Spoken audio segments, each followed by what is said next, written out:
ಒಂದು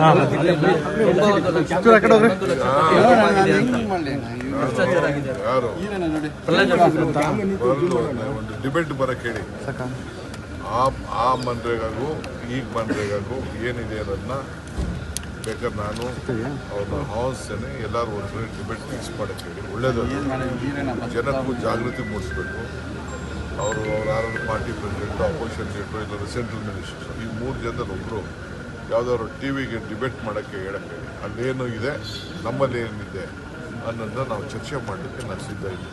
11 ಲಕ್ಷ ಕೋಟಿ ಭ್ರಷ್ಟಾಚಾರ ಎಷ್ಟಾರು ಇಲ್ಲ, 11 ಲಕ್ಷ ಕೋಟಿ ಇತ್ತು ಅಂದರೆ CBI ಅವ್ರಿಗೆ ತಾಕತ್ತಿತ್ತು ಅಂದರೆ ಈಗ 11 ಕೋಟಿ ಭ್ರಷ್ಟಾಚಾರ ಅಂತ ನೀವು ಸುಳ್ಳು ಹೇಳ್ತಾ ಇದ್ದೀಯ. ನೀನು ಯಾವ ಟಿ ವಿ ನೀನು ಫಸ್ಟು ನೀನು ಏನೇನೋ ಮಾತಾಡೋಕೆ ಹೋಗ್ಬೇಡ. ನೀನು ನಡೆಸ್ತೀನೋ ಫಸ್ಟು ಕರೆಕ್ಟಾಗಿ 11 ಕೋಟಿ ಅಂತ ಹೇಳಿದ್ರು ಅಂತ ಅನ್ಬಿಟ್ಟು ನಿನ್ನ ಮೇಲೆ ಡಿಫಾರ್ಮೇಷನ್ ಕೇಸ್ ಹಾಕ್ಬೇಕು.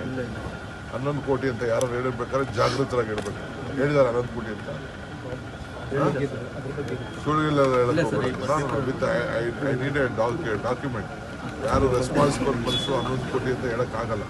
11 ಕೋಟಿ ಅಂದರೆ ಸಾಧಾರಣ ಅಂತ ನೀವು ತಿಳ್ಕೊಳಕ್ಕೆ ಹೋಗಲ್ಲ.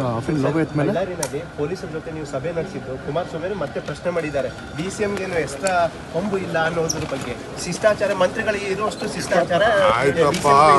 ಅವ್ರ MLAಗಳು ಇದಾರಲ್ಲ, MLA